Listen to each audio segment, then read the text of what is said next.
Assalamualaikum warahmatullahi wabarakatuh. Selamat pagi anak-anak, apa kabarnya pagi hari ini? Semoga kalian semua sehat-sehat dan baik-baik saja. Oke, lanjut pada pembahasan PJOK. Kali ini kita membahas tentang senam lantai, yaitu berada di bab 6. Jika tidak terlihat dengan jelas, maka kalian bisa membuka buku paketnya. Oke, langsung saja. Pada konsep senam lantai ini, pembahasannya kita gerak meroda, gerak guling lenting, dan gerak rangkai. Apa itu spesifikasi dari gerak meroda? Gerak meroda merupakan gerakan memutar badan dengan sikap awali menyamping arah gerakan dan tumpuan berat badan ketika berputar menggunakan kedua tangan dan kaki. Coba kalian bisa lihat pada gambar 6.1. Nah, ini mungkin biasa pernah kalian lakukan, apalagi yang laki-laki. Dulu ketika kalian masih kecil mengekspresikan sesuatu untuk bergaya atau bermain, ini sering kita lakukan. Nah, gaya seperti ini disebut namanya gaya meroda ya. Ini sangat mudah sekali, apalagi bagi yang laki-laki. Selanjutnya yaitu gerakan spesifikasi guling lenting ya. Guling lenting kita bisa lihat pada gambar 6.2. Pada gambar 6.2 ini juga mungkin biasa kita lakukan ya, yang laki-laki. Biasanya kalau misalnya mau bermain ya dengan laki-laki yang lain, ketika di lantai itu kita melakukan gerak guling lenting ini ya. Ini sebetulnya agak lumayan beresiko jika tekniknya salah ya. Makanya bisa kalian lihat bagaimana tahapan-tahapannya. Di situ ada 3 tahapan. Yang pertama dilihat posisi awalnya, posisi jongkok menghadap matras ya. Jadi jongkok, lihat posisinya jongkok itu ya. Kemudian gerakan yang kedua yaitu angkat pinggul dan masukkan kepala di antara kedua lengan yang ditekuk keluar. Nah, yang terakhir yaitu gerakan yang terakhir, berdiri dengan kedua kaki agak rapat, pinggang melenting ke belakang. Nah, ini yang perlu diperhatikan. Sebetulnya ini mudah, tapi kalau misalnya gerakannya tidak diperhatikan baik-baik, maka akan beresiko, begitu ya. Tentu semua dilakukan dengan teknik-teknik yang tepat, ya. Kemudian selanjutnya pada variasi gerakan spesifik meroda dan guling melenting. Di sini ada beberapa alat atau media yang bisa dilakukan berupa tahapan-tahapannya. Coba kalian bisa lihat di situ pada nomor 1 ya. Ada tahapan pembelajaran mengenai tentang bertumpu dengan tangan dan pinggiran bangku panjang ya. Ada 6 tahapan di situ. Nah, kalau misalnya ingin lihat dengan jelas, ada gambarnya 6.3. Oke, kita amati sebentar ya. Yang pertama yaitu peragaan aktivitas gerakan oleh guru dilihat dari gambar tersebut ya. Jadi kalau misalnya kalian belum pernah melakukannya, atau misalnya kalian tidak tahu bagaimana cara melakukannya, maka ada seorang pelatih atau guru yang mengajar bagaimana cara awal untuk melakukan tersebut. Kali ini saya menjelaskan secara spesifikasi untuk melakukannya, begitu. Kemudian lakukan seperti contoh pada peragaan ya. Terus rasakan saat melakukan gerakan tersebut.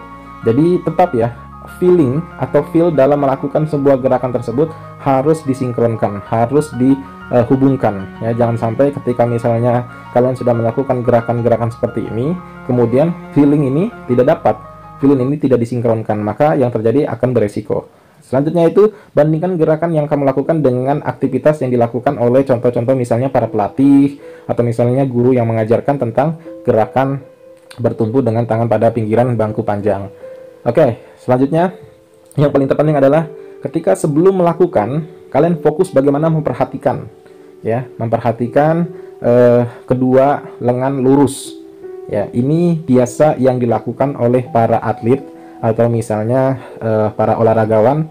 Ketika ingin melakukan sesuatu dengan maksimal, maka dia harus fokus memperhatikan bagaimana seorang pelatih atau guru mengajarkan tentang gerakan-gerakan tersebut. Ini yang paling diperhatikan.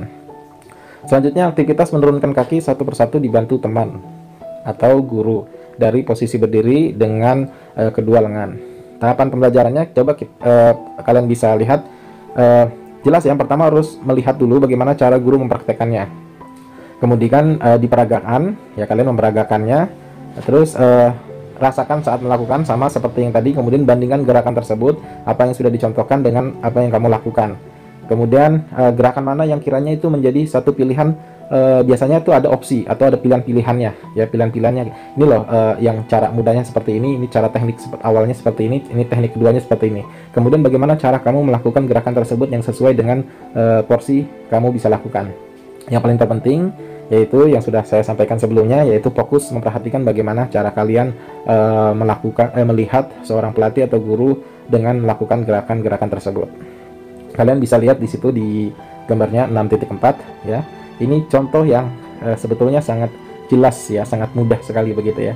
Nah, sebetulnya kalau misalnya ingin melakukan tumpuhan seperti ini, harus ada pasangan ya untuk menyeimbangkan posisi yang terbalik begitu.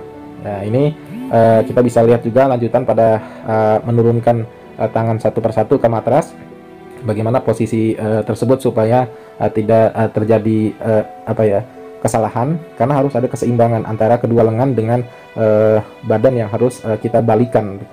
Nah, ini ada gambar-gambarnya ya. Ini bagi yang pemula. Sebetulnya kalau misalnya yang tadi Pak Guru sudah jelaskan di awal, itu kita sudah terbiasa melakukan hal-hal seperti ini. Tapi gerakan-gerakan meroda ini bagi yang belum pernah melakukan, khususnya biasanya cewek ya, atau misalnya mungkin laki-laki yang tidak pernah melakukannya, ini ada tahapan-tahapan yang kiranya harus dicoba begitu ya. Harus dicoba bagaimana cara melakukannya sesuai dengan teknik yang berurutan ya. Selanjutnya kita bisa lihat di sini bagaimana cara melentingkan pinggang dari posisi tidur telentang ya. Ini jelasnya sangat mudah sekali ya kalau misalnya kita ingin mempraktekkan sebuah gerakan tersebut. Karena kenapa? Dasarnya adalah bagaimana cara kemauan kita untuk melakukan sebuah gerakan yang kiranya reflektif begitu ya, dengan mobilitas sesuai dengan acuan-acuan yang kiranya ingin menjadi gerakan atletik atau gerakan-gerakan olahraga ya. Ini salah satu gerakan-gerakan yang bisa menjadi akrobatik atau gerakan-gerakan yang sesuai dengan pembelajaran pada hari ini. Tentunya tahapan-tahapannya kalian harus pahami teknik-tekniknya, terus opsi atau pilihan yang sesuai dengan kalian, bagaimana cara melakukannya dengan mudah. Tentunya itu pilihan kalian. Oke. Mungkin pada pembahasan kali ini cukup sampai sini dulu ya. Kalian bisa meringkasnya ya. Tadi dari pembahasannya halaman 120 berapa 3 sampai 128 ini, terakhir pada gambar 6.7, kalian bisa meringkas ya. Meringkas kemudian nanti dikumpulkan di grup. Jadi kalian tulis di buku, kemudian nanti dipoto, lanjut dikirim ke buku. Begitu saja ya. Semoga kiranya jelas pembahasan pada kali ini tentang gerakan senam lantai ya. Salah satunya itu gerakan meroda ya, gerakan lenting, dan gerakan berbalik. Oke, terima kasih, itu saja ya. Wassalamualaikum warahmatullahi wabarakatuh.